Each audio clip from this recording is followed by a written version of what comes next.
The World Endurance Championship just wrapped up round 5 of the 2024 schedule in Brazil at Interlagos, which is one of my favorite tracks on iRacing.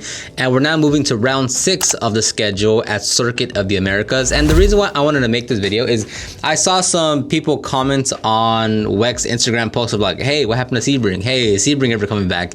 And I figured I'd make a quick video or an overview of this upcoming race. I'll be attending that race in person. I'm really excited about this one. So it's called Lone Star Le Mans. Why they named it Lone Star Le Mans, I actually don't know. There was an article written by WEC about Texas and the history of motorsports, but I don't really see like why exactly they changed the name, other than like it sounds cool because it does. Because the first race held at COTA in 2013, it was called 6 Hours of Circuit of the Americas. Doesn't really give it that ring as, you know, as Lone Star Le Mans. And Texas is a very prideful state. I'm in Texas, so it's a very prideful state. You know, people really get behind Texas, and everything's bigger in Texas. So to name it Lone Star Le Mans, it has a cool ring to it. You know, if anything else, it sounds better. Now before COTA, the World Endurance Championship had the American race, the US race in Sebring for a number of years as a back-to-back double header with IMSA. So the WEC 6 hour, or the 1,000 miles of Sebring, as it was called, would be on the Friday, and then IMSA would have their 12 hours of Sebring on Saturday. Now, there was always speculation that Sebring simply wasn't going to stay. I mean, that WEC wouldn't stay with Sebring for too long, because if you look at all the other tracks that WEC goes to, those are, you know, FIA grade 1, like they're the same tracks that Formula 1 uses, that, you know, it really gives them that high pedigree of like, oh, like this is you know, this is the premier level category of endurance sport racing. And Sebring has a lot of, you know, a lot of people do like the track Sebring. It's very bumpy. It's, you know, it has a lot of history to it. But if you compare Sebring to any other track on the World Endurance Championship schedule, it's completely different. The track, the bumpiness, the layout of the track in terms of the stands and everything else about it. And then a big thing too, which is what I think really got the process going, was just simply the pits. You know, you look at Spa-Francorchamps, you look at Le Mans, you look at any other track that they go to, right? They have the infrastructure to hold, you know, moving even to next year, 40 cars on the grid. Like, you need a lot of space, and you need to make sure like there's plenty of garages, plenty of space to hold all these cars. And with Sebring, it simply wasn't that. You have the CEO of WEC in an interview on racer.com, where he was saying Sebring was a fantastic event. The welcome was nice, the history is incredible, but it was confusing for our audience, for the viewers in Europe. The format was difficult to understand. Racing on Friday with IMSA, racing on Friday with IMSA on Saturday. It was confusing because we are the FIA World Championship. We deserve to have a standalone event, which that's like makes total sense. I mean, WEC in general is bigger than IMSA in almost all degrees, right? They have more manufacturers. They have more actual endurance races. Like, you know, WEC is more of a premium product. So you could see why they want to have a standalone event and not be a double header with IMSA. But it did work out for years. And again, like the fans that would go attend, I mean, they would see a 24-hour race, because the first day would be 1,000 miles of Sebring, and then the second day would be 12 hours of Sebring, and then just a full weekend of just straight racing. So in that regard, I can see it, you know, for the fans it was great, but again, like it being WEC, like they wanted their own standalone, like, hey, we, you know, look at the rest of our schedule, like this doesn't really align with what we're doing. And then it says, on top of that, it is true that it was challenging for the teams to set up the tents in the paddock. It was charming. It felt very local, but last year's race did feel like the end of the story. But we knew we must go to the US. It's an important market. We are a world championship, so we must visit North America, and we love the fans there.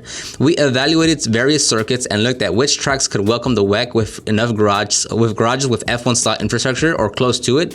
And immediately COTA was top of the list because it was the only one. F1. And here in America we have two FIA Grade 1 tracks, and that's going to be Circuit of the Americas in Austin, and then the Indianapolis Motor Speedway in Indianapolis.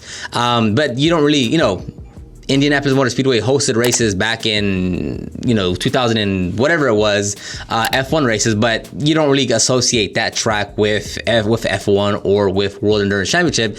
And obviously COTA, purpose built for F1, it just makes perfect sense, and COTA actually aligned with all the other tracks and venues that they use because it's F1 uses it, so it has infrastructure for it. So it was always it was bound to happen. It wasn't always a doubleheader. For a while, WEC did have their own events at Sebring, but then when it came to the season opener, and then that's when they had the doubleheader, and things just it was harder to. Just imagine the logistics of that's just hard to have two different series in the same weekend, each one having however many cars. You could just see why it was so difficult and why they needed to find a new home. So COTA is back on the schedule from 2013. From 2017, they visited COTA every year, and then it wasn't until 2020 where they made a comeback as a last-minute fill-in for it wasn't Brazil, it was someone else. But anyway, it was a last minute fill-in because the other track, I believe, was getting resurfaced or worked on, and COTA kind of filled in the slot last second. And the cool thing is, the last time WEC visited COTA, the race and the series looked entirely different, right? On the grid back when in 2020, there were only, at the time, right, there were only 3 LMP1 cars. Right now it's called Hyperclass. Back then it was LMP1. There were only 3 LMP1 cars in its own category, just 3. 2 of which were Toyota and 1 from Rebellion. In the LMP2 class, although it did grow, there were 9 LMP2 cars on the grid. And then for back then it was called GTE class, now it's called GT3. The GTE class, there were 18 cars. And again, in 2020, you only had 3 LMP1 cars competing in that category, just 3. Whereas if you look at it now, if you go and watch the race in 2024, this year, you have 19 hypercars, 9 of those being manufacturers. You have no LMP2 because they removed that class due to the growth of the hypercar class. So you needed to take something away to be able to make sure you have enough room for the hypercars. So no LMP2s or LMP3s. And then you have 18 GT3 cars. And it's just it's a completely different grid. The health and the health of the series is completely different than what it was in 2020. Now, the World Endurance Championship will be visiting COTA this year and for the 2025 schedule, which is great. I'm gonna go there again next year because COTA is only 2.5 hours away from us, so it's an easy track to go to. But there also were talks that, and this is Roger Penske saying that, who is the owner of the Indianapolis Motor Speedway, who is the owner of IndyCar, who runs a Porsche Penske in both IMSA and WEC. He did say that he would like to have the World Endurance Championship compete at the Indianapolis Motor Speedway. I believe they were trying to get it for 2026, but he said the biggest problem with trying to make it work was simply the scheduling. When IMS had an opening, and then when WEC was able to attend, it didn't really work out. So I don't think it's in the foreseeable future over the next 2, 3, 4 years, but I believe he said that is a goal he wants to do, because right now, you have IndyCar that goes there for the Indy 500, you have NASCAR that's back there, you have the IMSA for a 6-hour race, if I'm not mistaken. You used to have F1 go there way back when, and obviously since he's a part of the series, he wants to bring more prestige to the Indianapolis Motor Speedway. He would like that track to be on the schedule. Now, does that mean maybe it might convert to a 2 races in the USA? Probably.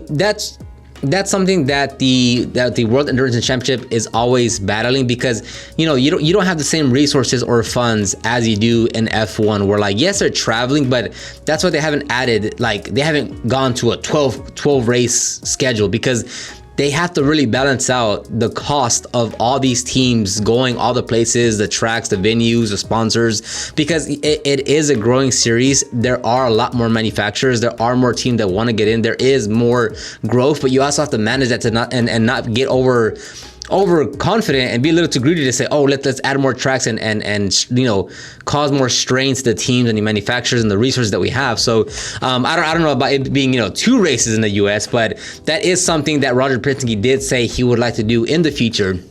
But for now, we have COTA. There is no other track that can hold the World Endurance Championship here in America.